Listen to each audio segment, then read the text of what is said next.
আসসালামু আলাইকুম দেশবাসী, ভালো আছেন, সুস্থ আছেন? কালকে কিছু সুতমারানিরা এরা গেছে হলো 300 ফিটে। এরা রাত 12টার পরে 300 ফিটে ঢুকছে। আচ্ছা, তোরা তো দেখেই আসলি যে সারা দিন 1 কোটি মানুষ, মানে কালকে ঢাকার যে সিম কোম্পানিগুলো একটা পরিসংখ্যান দিছে যে 1,20,00,000 মতো মানুষ ঢাকায় সিম অ্যাক্টিভ হয়েছে, হ্যাঁ, ঢাকাবাসী সহ। তাহলে 1 কোটির মতো মানুষ বা ঢুকছে, মানে এক্সট্রা যখন ঢুকছে, তাহলে 100% ওই 1 কোটি মানুষ বিএনপির ওইখানে জমা হবে 300 ফিটে। সারাদিন মানুষ অবস্থান করছে, খাচ্ছে, যাচ্ছে, স্বাভাবিক ব্যাপার। তোরা রাত 12টার পরে এই যে মারানিরা 300 ফিট মারানিগুলা, তোরা তো কোনোদিন দিনের বেলা 300 ফিট যাস না, তোরা যা আসলে রাইতের বেলা যা আসলে হাডুর কাপড় উষা করে নিয়ে তিরিং বিরিং করে নাচতে। 300 ফিটে যে কি হয় এটা বাংলাদেশের সকলেই জানে। তো তোরা যায় কি ভিডিও করলি, ওলা দেশ নষ্ট করে ফেলছে, গাছ নষ্ট করে ফেলছে।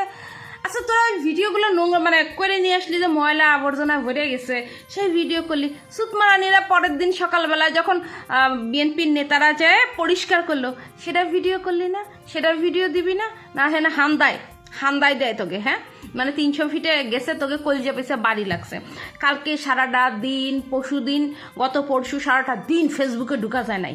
মানে হয়েছে কি, যে তারেক রহমান হলো খালেদা জিয়া ম্যাডামটা দেখতে আসতেছে, সেটা একটা বড় পাপ করছে। তারেক রহমান মনে হয় 17 বছর আগে শেখ হাসিনার ঠাইসে ধরছিল, সেটাও একটা পাপ করছে। সেই ঠাইসে ধরার পাপের জন্য সে আসে নাই এতদিন। ও মা অসুস্থ, সে লন্ডন বসে আছে, আসে নাই। আবার এদিকে ঘাড়ে ধরে স্ট্যাম্প দিয়ে নীলদরা ভেঙে স্ট্যাম্পে সই করা জোর করে বিদেশে পাঠাই দিয়ে বলছো কোন অমুক লন্ডন বসে কথা বলি, সাহস থাকলে বেটা দেশে আয়। মানে 100 রকম কথা, মানে যে তার পায়ের জুতা টানার যোগ্য না, সে যে ওই বাড়ির কাজের লোকের পায়ের জুতা টানার যোগ্য না, তারাও এসে পোস্ট দিচ্ছে, হ্যাঁ, যে অমুক তারেক তমুক তারেক। বুঝলাম তারেক ভাই এখন আসতেছে, হেতেও জ্বালা।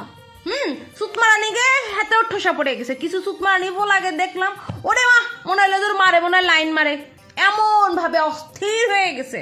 আচ্ছা, তাও মাইনে নিলাম, সব ট্রোল শিক্ষা নিয়ে তারপরে তারেক রহমান ভাই নিজের মতো দেশে আসলো। আচ্ছা, তা শাশুড়ির সাথে প্রথমে দেখা করলো কেন? আচ্ছা, দেশে এসে এত সেনাবাহিনী কেন, এত আর্মড ফোর্স কেন? তোকে মতো নাকি? হ্যাঁ, জামাতের আমিরের সাথে ছবি তুলনা করতেছিস। জামাতের আমির ময়ূরে রাস্তায় পড়ে থাকলে তো ইঁদুরে ওকে কুত্তাও শুবে না, একাত্তরে রাজাকার, এটা তোরাও ভালো জানোস। তার সাথে না তুলনা করে লাভ আছে?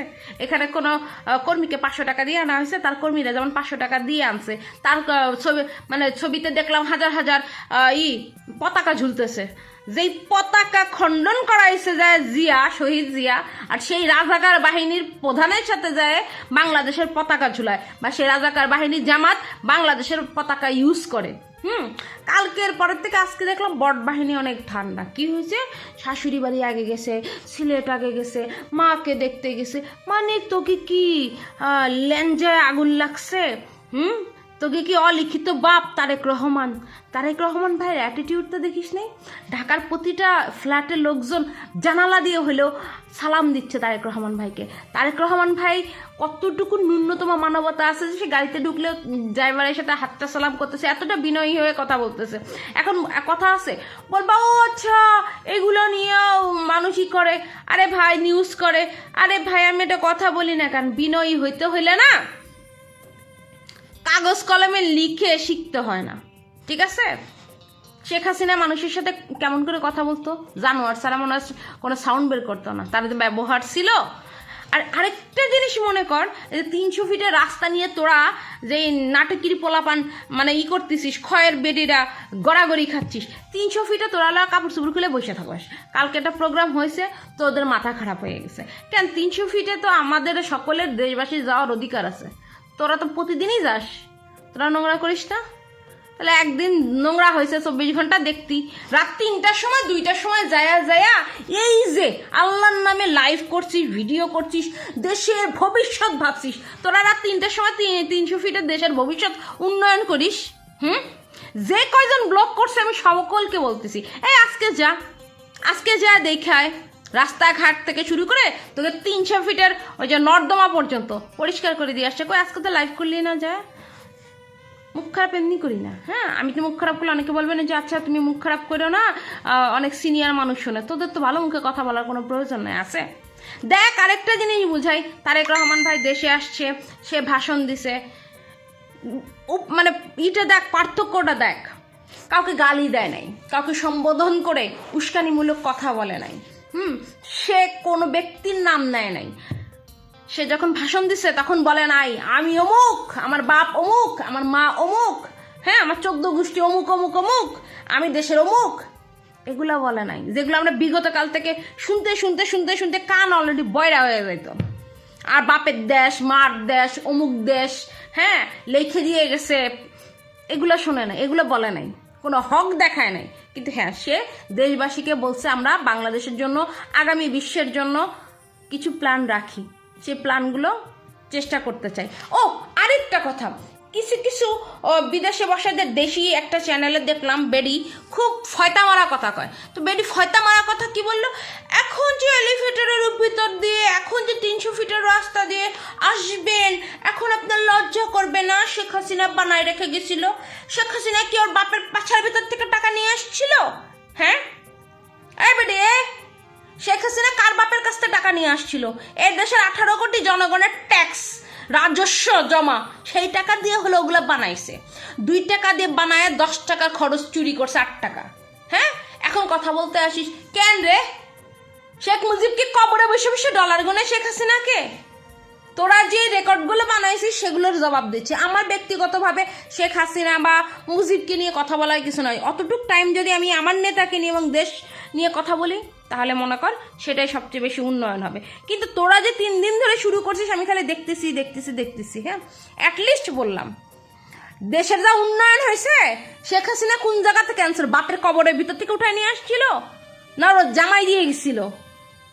বরং সে দেশের কামাই আরো বসে বসে ডবল করে চুরি করে খাইছে। চুরি মারানি লোকজন।